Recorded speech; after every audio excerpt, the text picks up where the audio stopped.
ना हम लड़े वाला ना है हमरा के जोची कह देबो तो ची मार लड़ावे वाले हम जानते हैं माहौल कुछ और बना हुआ है, इसमें हम अगर भक्ति गाएंगे तो आप लोगों को भी मजा नहीं आएगा ना। जौन माहौल बताने करू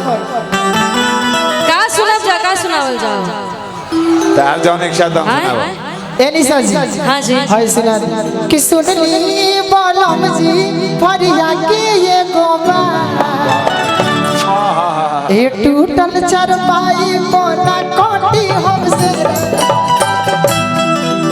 की चुभे सुई नियन साओ से बदना हो चुभे सुई नियन साओ से बदना किसैया चुभुर चुभुर सैया चुभुर चुभुर करे ओरा चना सैया चुभुर चुभुर करे ओरा चना सुनली बालम जी फरिया के ये गोबा ए टूटल चरपाई बोला कोटी हमसे सुनली बालम जी फरिया के ये गोबा ए टूटल चरपाई बोला कोटी हमसे चुभे सुई नियन साओ से बदना माना चुभे सुई नियन साओ से बदना माना सैया चुभुर चुभुर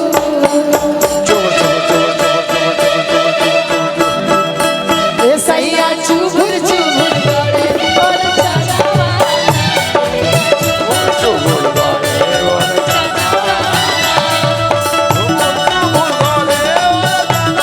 और इस एल्बम में एक और गाना था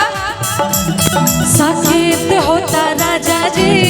दोसर ले आदि साकेत होता राजा जी दोसर ले सुनली बालम जी फरिया के गोबा ए टूटल चरपाई बोला कोटी हमसे सुनली बालम जी फरिया के गोबा ए टूटल चरपाई बोला कोटी हमसे चुभे सुई नियन साओ से बदना माना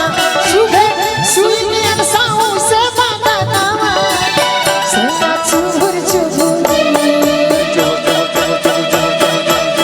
ए सैया चुभुर चुभुर गड़े और चना भैया भैया हमको बहुत लोग बोले, हमको पहली बार मौका मिल रहा है किसी के लिए बोलने के लिए। पीछे घूमे ना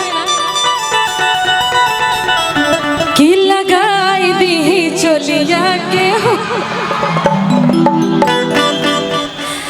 हमको आज ऐसा मर्द वाला फीलिंग हो रहा है कि हम लड़का है ये लड़की है। कहाँ गए? हमारा लागल बा सांझही से भूख राजा जी